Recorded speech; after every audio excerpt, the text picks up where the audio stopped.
চাই।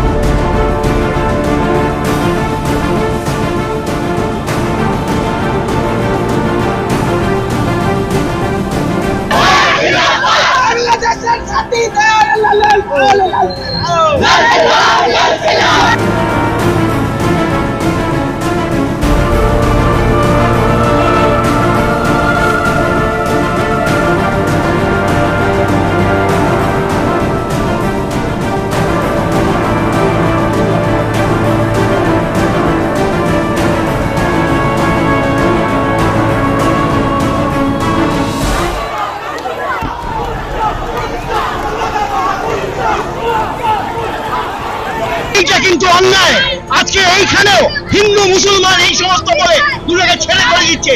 আসলে মানুষই যখনই তারা কোন রকম অন্যায় দেখবে, আজকে ছাত্ররা এখানে রয়েছে, ছাত্রীরা রয়েছে, আমিও তাদের সঙ্গে এসেছি, তারা প্রতিবাদ করবে, চিরকাল প্রতিবাদ করবে। এই প্রতিবাদ কোন গ্রেপ্তার বা এই সমস্ত দিকে বন্ধ করা যাবে না। বাংলাদেশের বন্ধু আছে প্রবাসী, আমরা সবাই একসাথে সবাই মিলে রাস্তায় নেমেছি এবং কেউ বাড়িতে যোগাযোগ করতে পারছে না। তারা তাদের মা বাবা ভাই বোনের সঙ্গে কালকের থেকে ইন্টারনেট মাধ্যম বন্ধ করে দিয়েছে, সবাই কান্নাকাটিতে ভেঙে পড়েছে। দেশের পরিস্থিতি ঠিক নয় এবং আমরা ভারতবর্ষে থেকে আমাদেরও মনোবল ঠিক নেই, কারণ বাংলা বলতে আজও আমরা এক শব্দে বুঝি, বাংলা বলতে আজও আমরা মায়ের কলি খুঁজি। তো বাংলাদেশ ভারতবর্ষ আলাদা করে কাঁটাতার বিছিয়ে দিলেও আমরা বাংলা বলতে আজও একই বুঝি এবং বাংলাদেশের জন্য আমরা খুবই আহত হয়েছি। আমাদের মনোবল ভেঙেছে, আমরা রাস্তায় নেমেছি, আমরা তাদের পাশে আছি, আমরা একসাথে লড়তে চাই।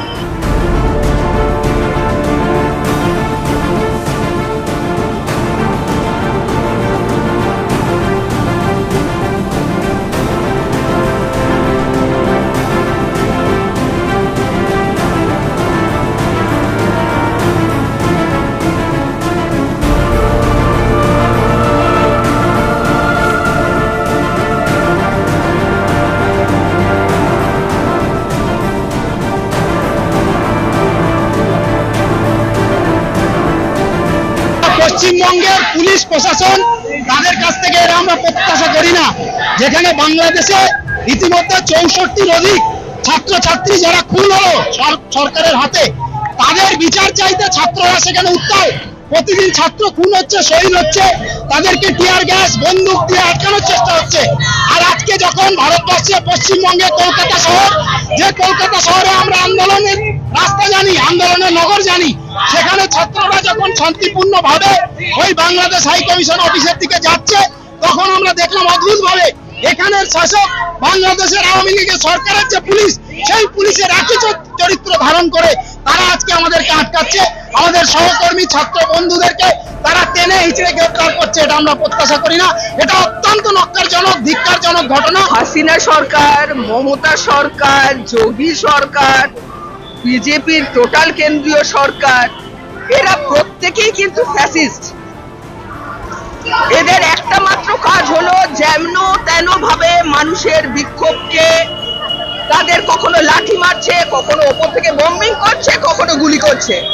যে গুলি করার টাকা মানুষের ট্যাক্সের টাকায় হয়, পুলিশের উর্দি থেকে আরম্ভ করে মিলিটারির যাবতীয় কিছু আমাদের ট্যাক্সের টাকায় হয়।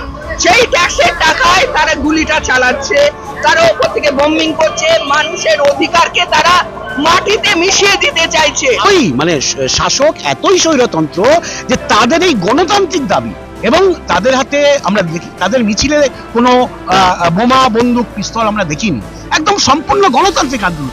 সেই গণতান্ত্রিক আন্দোলন সাধারণ মানুষের, সেই গণতান্ত্রিক আন্দোলনে সরকারের চেতনা নেই, সরকারের যে বিবেক নেই যে তাদের সঙ্গে মানে বসে আলোচনার একটা টেবিলে নিয়ে আসা, তাকে 100 জন শহীদ করে তারপরে সেই পরিস্থিতির দিকে যাচ্ছে।